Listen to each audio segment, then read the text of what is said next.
Hello again, UUCA. I'm so glad that I get to speak with you today about happiness. I had a dream when I was 16 years old of rising in the air and greeting the most magnificent sunlight. The dream started out fine. I was leading this large group in this large field. I think it was my elementary school, can't remember. Then I was attacked by this negative energy. And I looked for the people behind me. I asked for help, and they were all gone. They had disappeared. That happens in dreams, right? And I cried out for help.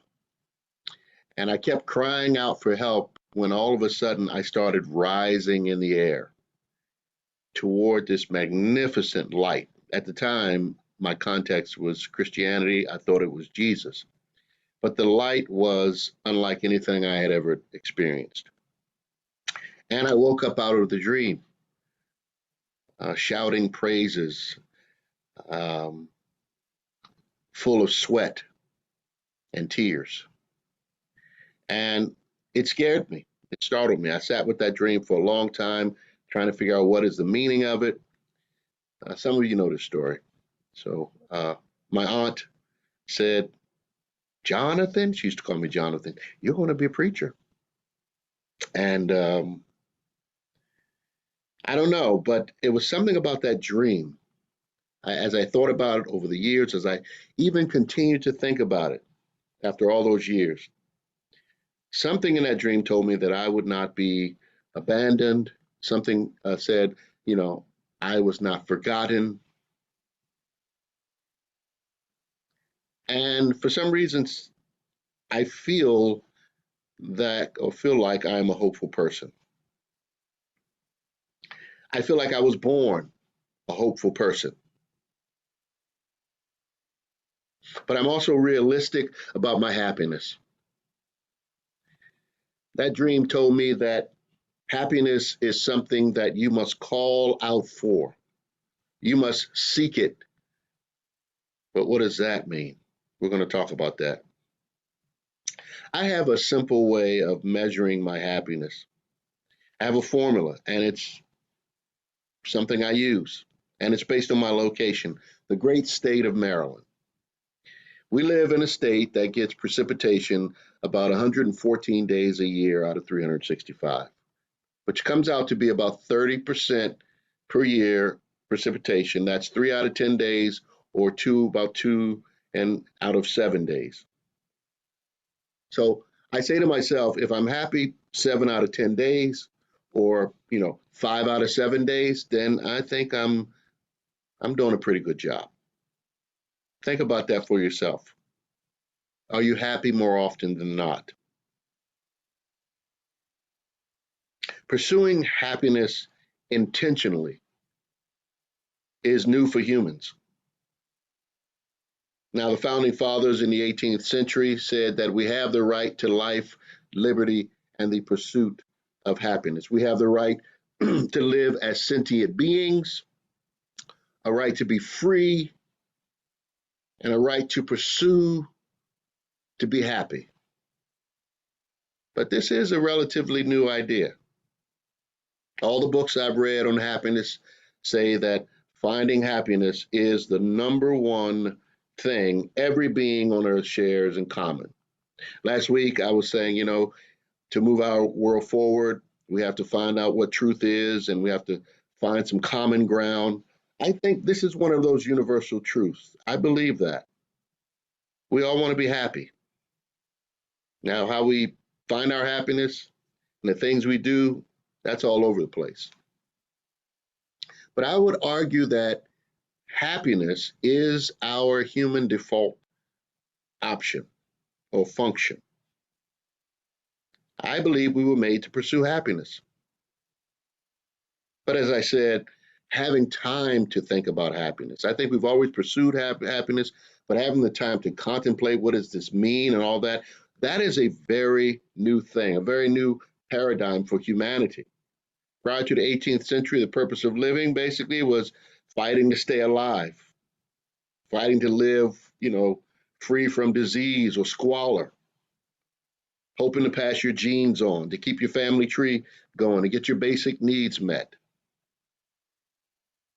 There was scarcely time for contemplation, meditation, thinking about the bigger existential things. There was no retirement. You worked until you died. And this is still true for a large majority of the planet, but it is not necessarily true for us here today. In this context, we have the gift of time to contemplate the verities. So, contextually speaking, this message about happiness, maybe it's a bit different for us as first world creatures. Maybe it's different than, let's say, someone in the Philippines. Or maybe it's the same. Let's see. That's what we're going to explore. Aristotle said that happiness is the meaning and the purpose of life, the whole aim and end of human existence. He said that happiness is a state of activity. For him, happiness was linked to those higher virtues of discovering one's true and authentic self. And like a good existentialist, Aristotle believed that we find our purpose through activity, through doing, through building the mind or the will to think on those virtuous things rather than those primal animalistic things. Now, Aristotle was obviously in that time stuck in the dichotomy, the either or. But the point is, I think this is where the founding fathers got their notion that all men, all people have the right to pursue happiness. Happiness is activity, and perhaps they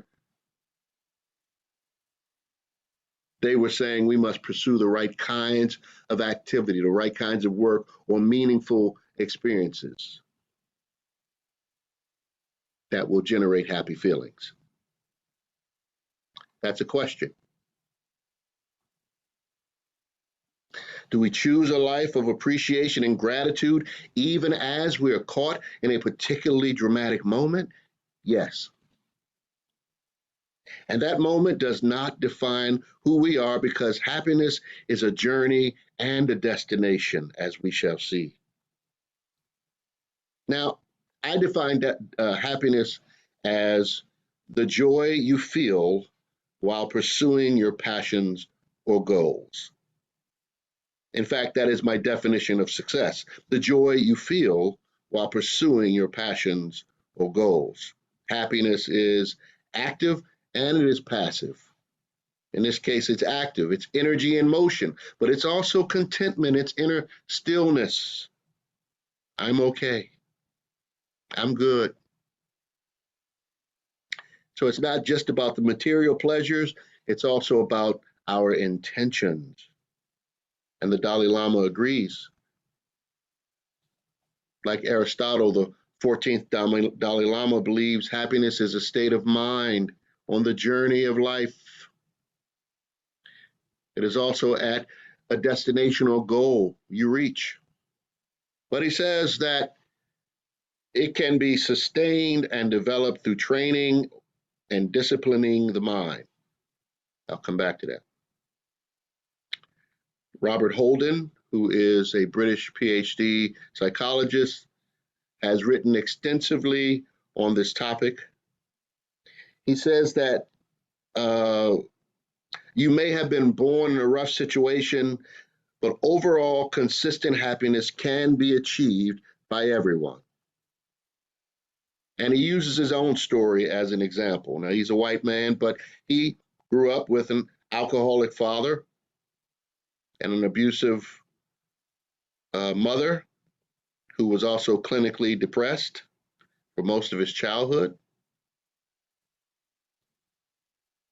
But he talks about that being the impetus in his quest to find, what it means to be happy.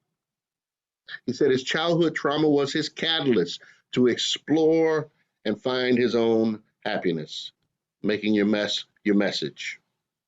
And he believes that it's not about chasing after the carrot in your pursuit, but about finding joy while in pursuit. He said, quote, you reach many milestones in life. As you reach one, another one emerges as a new challenge, end quote.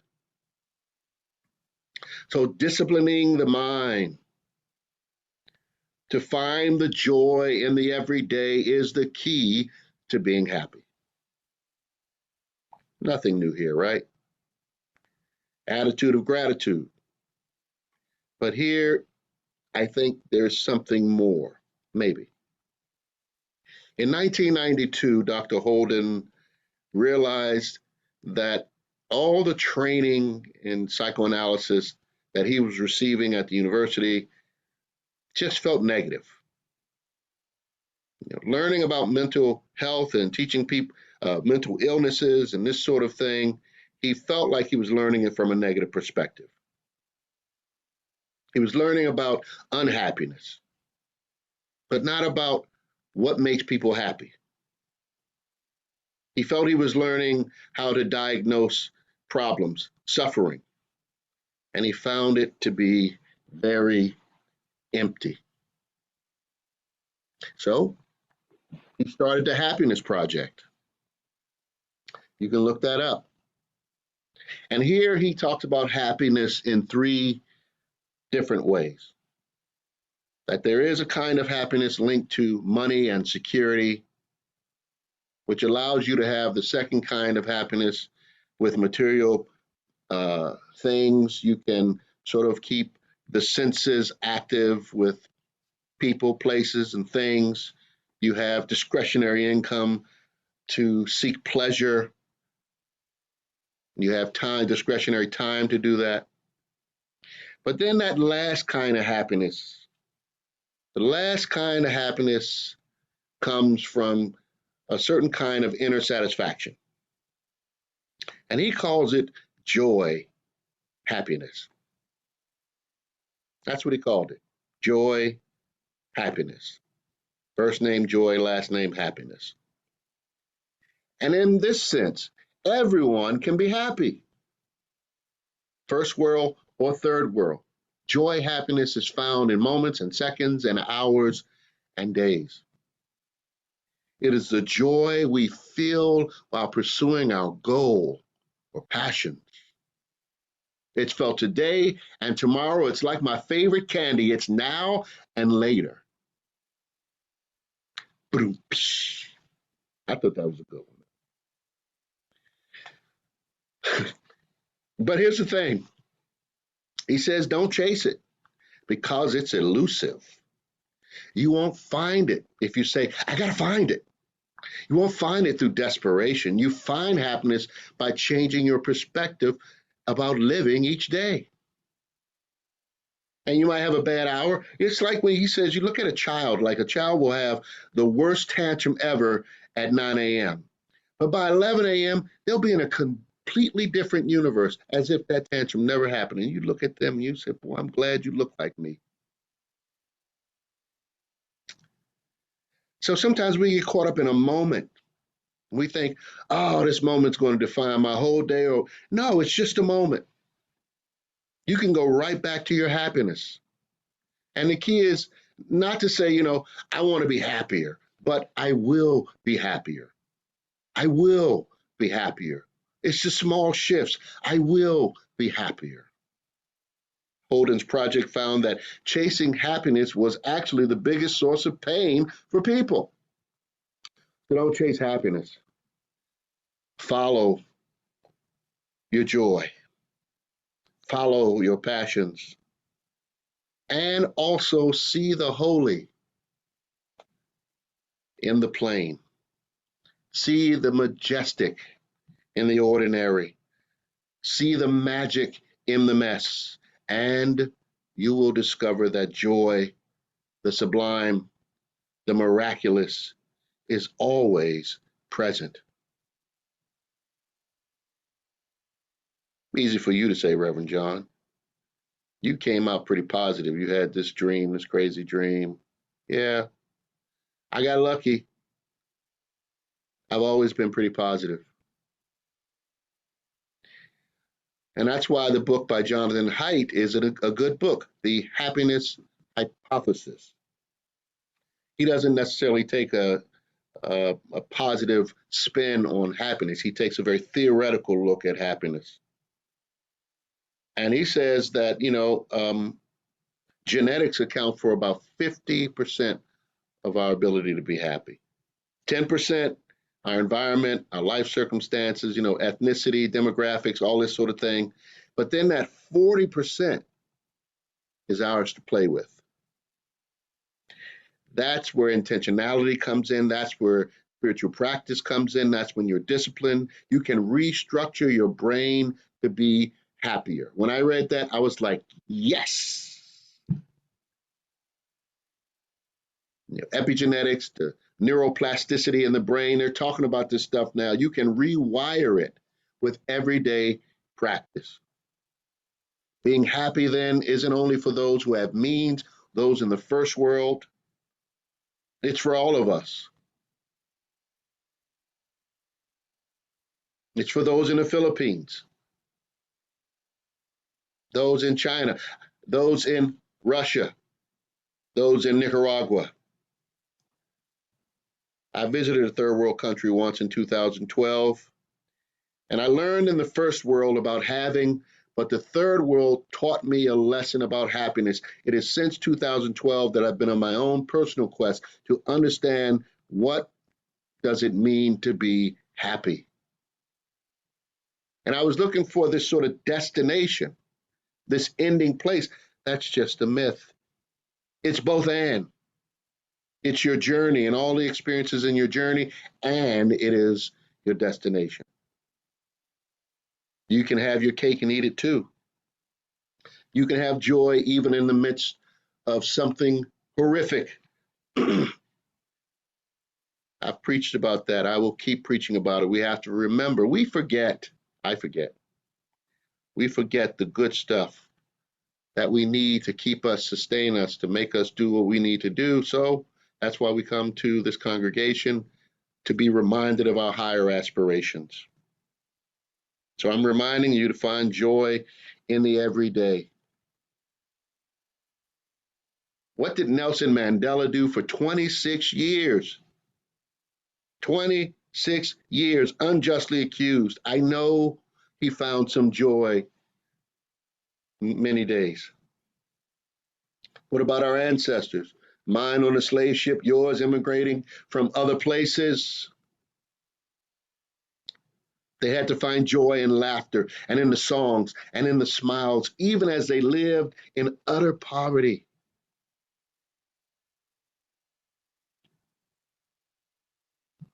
Because humans at our core, we want to be happy. We want to be safe, comfortable, and loved. And that is a universalist, that is a Unitarian Universalist message. In our search, our personal search for truth and meaning in life, we are involved and evolved in that search with humankind. We are all searching for it. And so we all get muddy, we all get messed up, and we all share our message. I like Ram Dass. I've been listening to him a little bit. He's a wise teacher. He wouldn't call himself a teacher, but Ram Dass says we have to get into the ugliness and into the despair and into the hopelessness and look it in the eye and look where all that sweet innocence has been lost in individuals and be the presence of love. Hallelujah. And not lose yourself in the process to gain the world and lose your soul. And so we have to live in two worlds simultaneously. Ram Dass says that is where God is. Whew. That is where love is. That is where life is. That is where experience is. In your justice making, you have to find moments for joy, because that's where happiness is standing at the door and knocking. So discipline your mind to balance the negative and the positive experiences. And here's the thing about negative energy, it outweighs the positive in this physical plane of reality that we live in. All the studies show it. Why? Because we are trying to survive. It's there for a reason. I believe we're born mostly positive, but the gravity of life wears on us. We hear the word no. Fortunately for me, I was a salesman for like 15 years and I heard no all the time, so I'm a little better at it.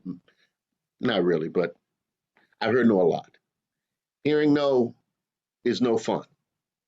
And we hear no, and we've heard no as children. We've experienced trauma from it, and we lose our ability to say yes to life. Come as a child. Come as a child again. And positive psychologists say that it takes 8 to 10 positive things to balance one negative thing.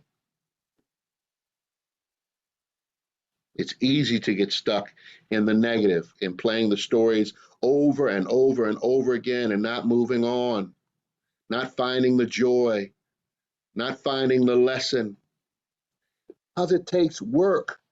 And last week I said you will revert to your old prejudgments. You will revert to your default positivity or negativity. You will default.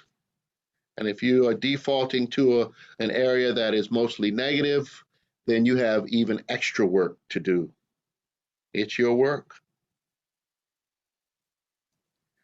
When we're stressed or confronted with situations, we tend to overreact. And that's our primal brain. It's the 21st century, but we're using old technology. It's our animal nature. When you're an animal, you have to stay alert. Animals, especially in the wild, are geared to respond to negative situations. They're trying not to get eaten. We are part of that family too. Unfortunately for us, it's a different context. And so our systems are on high alert too much, and we end up sick mentally, physically, spiritually. When you are spiritually ill, in my opinion, that is when you cannot appreciate or show gratitude. That's your telltale sign. Sometimes that spiritual illness will last for a day, a few hours, or a few weeks, or even months, but you can bounce out of it, as I said. The key to your health, your spiritual health, is to recognize the holy in the everyday, to make it a practice to be gracious and thankful and forgiving, to be empathetic and compassionate, because you know deep, deep down inside that we are still connected to every living and animate and inanimate thing.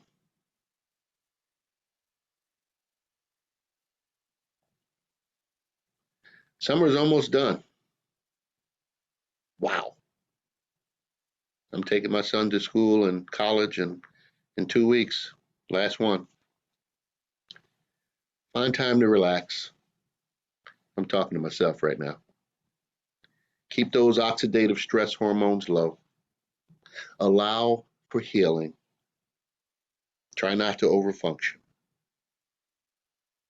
Sit in quiet space. The Buddhists say we heal when we quiet the monkey mind, or we just let the thoughts just pass in and through us.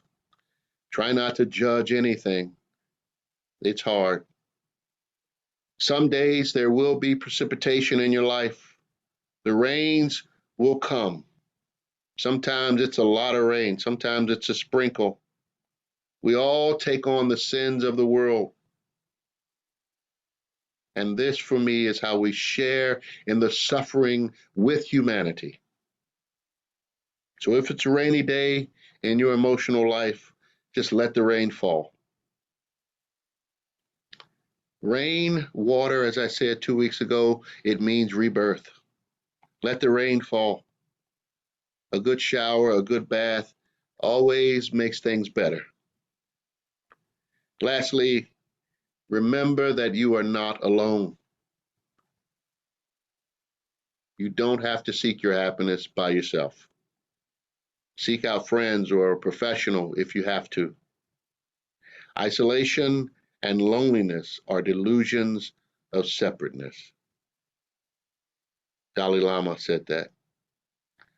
Isolation and loneliness are delusions of separateness. Hmm. But oneness is health and healing. Knowing that you're connected to something greater than yourself, it reminds you that you're enough. I'm made by love for love. And Dr. Holden said that we heal by healing our sense of self, by remembering that we are a part of something larger, that we are not disconnected, but plugged into the interdependent web. My dear friends, happiness, joy, contentment, self satisfaction, it's always there, standing at the door knocking. You determine when to let it in. You determine what your happiness default level is. You have control over this. And it's not selfish. It's not selfish. I've heard that. Fishing for the self is not selfish. It's mandatory work. Finding the authentic you, I believe, is your purpose for being here, no matter your age, place, or station in life. And my message to you today is to choose to be happy. Amen.